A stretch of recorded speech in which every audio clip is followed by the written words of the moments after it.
juillet, en ma demeure. Alors que la lune nouvelle ouvre la porte en grand de son domicile, la main douce et chaude de celle qui aime toute chose se glisse dans la mienne et m'attire à l'intérieur de mon propre cœur. Le paysage est morcelé, des nuages flottent comme des petits cailloux gris attachés à la cime du ciel, piquant les yeux et même tout l'épiderme à fleur de peau.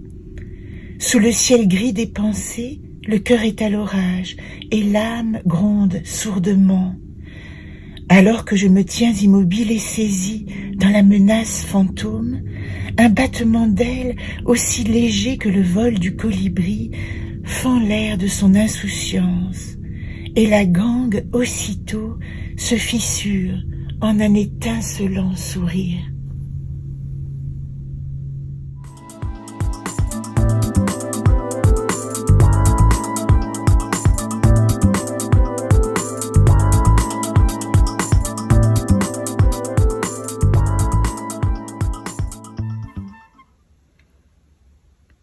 Cycle des énergies 6. Ajna, chakra du troisième œil. Au plus clair de ma conscience, je ferme les yeux et je laisse se déployer sur l'écran parfait de mon regard tourné vers l'intérieur le paysage infini de mon esprit.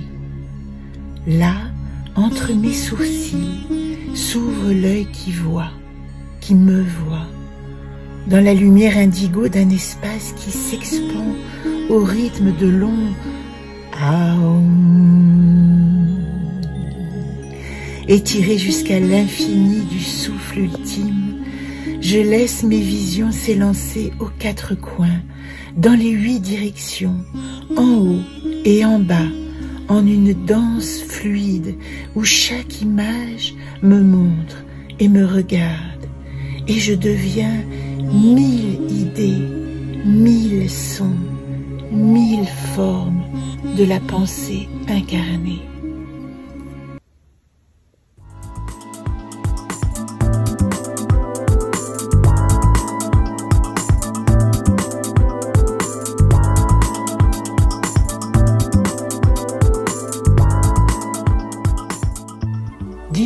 Juillet. Récit de voyage 10. Bloody Mary. La fièvre s'est emparée de tout son corps.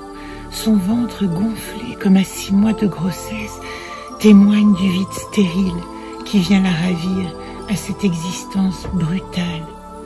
Non, je n'aurais rien aimé de cette vie. Ma mère disparue, effacée comme une erreur tandis que je fais mes premiers pas.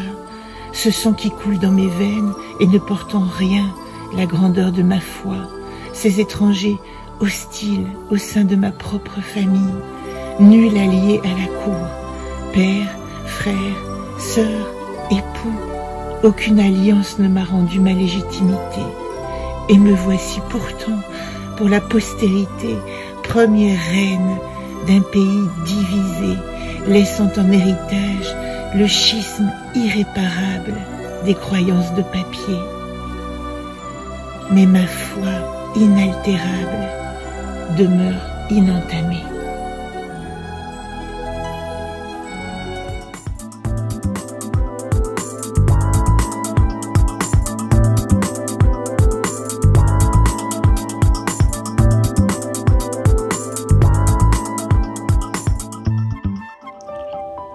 Juillet, 3e salve.